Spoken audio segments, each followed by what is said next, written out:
Hari-hari ini pemerintah mulai gencar mengancam masyarakat bahwa mereka akan menangkapi masyarakat yang mengibarkan bendera One Piece. Mereka menyebutnya makarlah, tindak pidana lah, dan lain-lain. Bahkan Polri dan TNI mulai menggeruduk orang-orang yang mengibarkan bendera One Piece di rumah mereka masing-masing. Yang saya herannya adalah mengapa tidak ada satu batang hidung pun di pemerintah ini yang punya otak. Bahkan sekelas Menko Polkam Budi Gunawan ternyata sangat tolol. Bahkan pimpinan MPR yang seharusnya adalah representasi rakyat, tapi malah memposisikan dirinya sebagai representasi pemerintah. Ini benar-benar kebodohan yang luar biasa. Dia bahkan tidak tahu apa tugas MPR. Tugas MPR adalah menyuarakan suara rakyat dan mengoreksi pemerintah, bukan malah membela pemerintah dan menegur rakyat. Begitu juga dengan si Vasco Otak Udang, wakil ketua DPR dari Gerindra. Benar-benar tolol dan otaknya didengkul. Rakyat itu adalah majikan.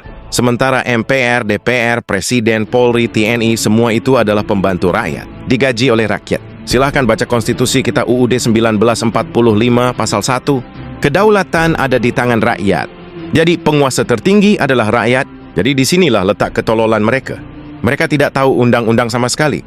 Mereka tidak paham bahwa kebebasan berpendapat dan berekspresi adalah bagian inti dari hak asasi manusia. Bahkan UUD 1945 pasal 28 jelas mengatakan, kebebasan berpendapat dan berekspresi dijamin oleh negara.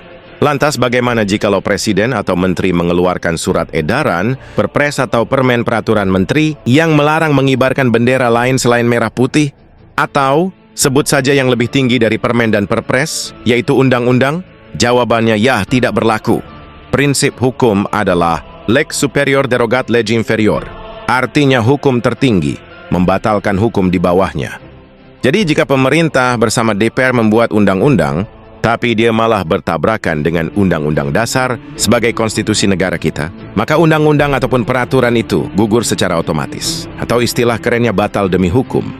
Lantas, bagaimana jika polisi dan TNI tetap menggeruduk orang yang mengibarkan bendera One Piece hanya karena mereka punya senjata? Maka Polri dan TNI alias pemerintah jadi pelanggar hukum. Sebab konstitusi menjamin hak setiap orang untuk berpendapat dan berekspresi.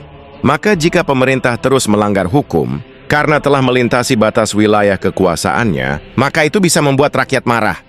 Aparat polisi TNI itu hanya secuil, sedangkan kekuatan rakyat ada 270 juta. Rakyat versus pemerintah itu adalah ibarat raksasa melawan nyamuk. Sekali tepok sudah habis. Apakah polisi dan TNI bisa mengancam rakyat dengan senjata? Oh, tidak bisa. Senjata itu ada syarat ketat penggunaannya. Jika aparat melanggar hukum menggunakan senjata untuk mengancam rakyat, maka rakyat juga berhak mengangkat senjata sebagai bagian bela negara untuk mempertahankan kedaulatannya. Sebab negara adalah milik rakyat, sedangkan aparat itu adalah penjaga bayaran.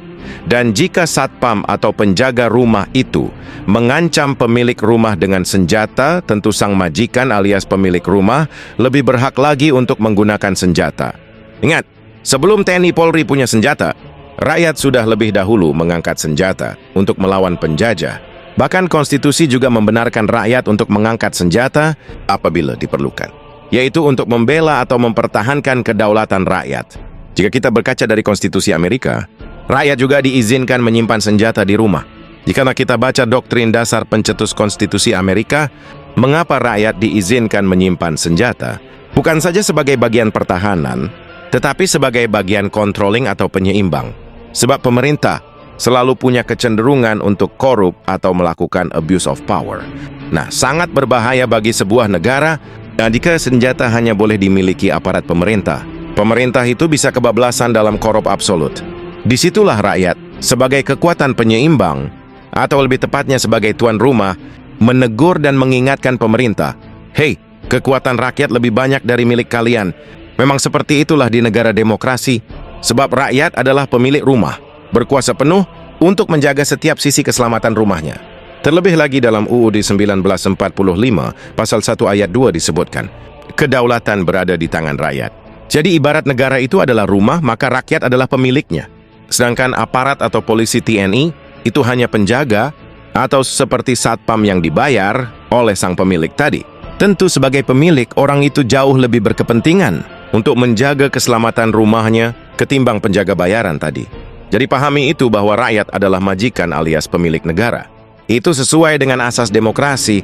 Demokrasi berasal dari bahasa Yunani, yaitu demos dan kratos. Demos artinya rakyat. Kratos artinya penguasa, majikan, atau pemilik. Jadi penguasa sebenarnya adalah rakyat. Kalian hanyalah pembantu, alias pelayan rakyat.